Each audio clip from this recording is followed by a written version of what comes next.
The morning sun barely pierced the dense, oppressive clouds that hung over the Russian encampment. Commander Igor Petrov stood at the edge of a makeshift command post, gazing at the distant horizon. His eyes were bloodshot, indicative of sleepless nights filled with strategic planning and dire thoughts. How did it come to this? He muttered to himself, gripping the map before him, covered in red arrows and hastily drawn battle lines. Just miles away, the strategic Kerch Strait Bridge was a smoldering ruin. The bridge, Russia's last lifeline to the annexed Crimean Peninsula, had been severed by a daring Ukrainian operation under the cover of night. Petrov knew that the bridge was not merely a structural conduit, but symbolized Russia's claim and connection to Crimea.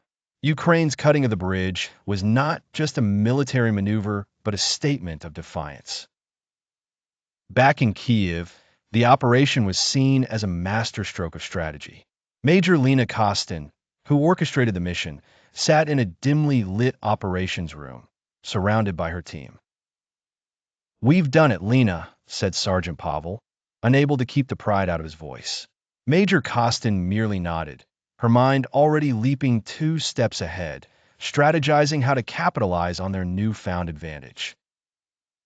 "Yes, but the battle isn't over," she replied.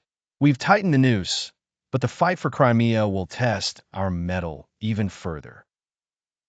Across the ruined bridge, Russian soldiers prepared for an uncertain future. Commander Petrov convened a meeting with his officers. "We have to secure alternative supply routes," Petrov instructed curtly. "Turning the strait into a fortress is our priority now." His officers nodded, but the despondency was palpable. The bridge had been their most reliable artery, and its destruction had cut deeper than any military failure. It was a severing of hopes.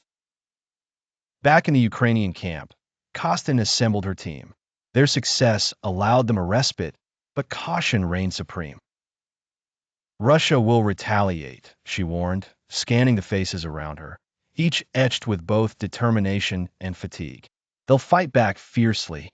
We need to stay vigilant and keep pressing while they're vulnerable." Her words found a receptive audience. They knew that their actions had shifted the tide, ushered in a new phase of the conflict, and placed the Crimean question squarely back in the spotlight. The night that followed was restless. Both sides lay wide awake, separately plotting their next moves while the specter of a prolonged war hung heavily in the cool air. In the early hours, the tension was palpable from the Kerch Strait to Kiev.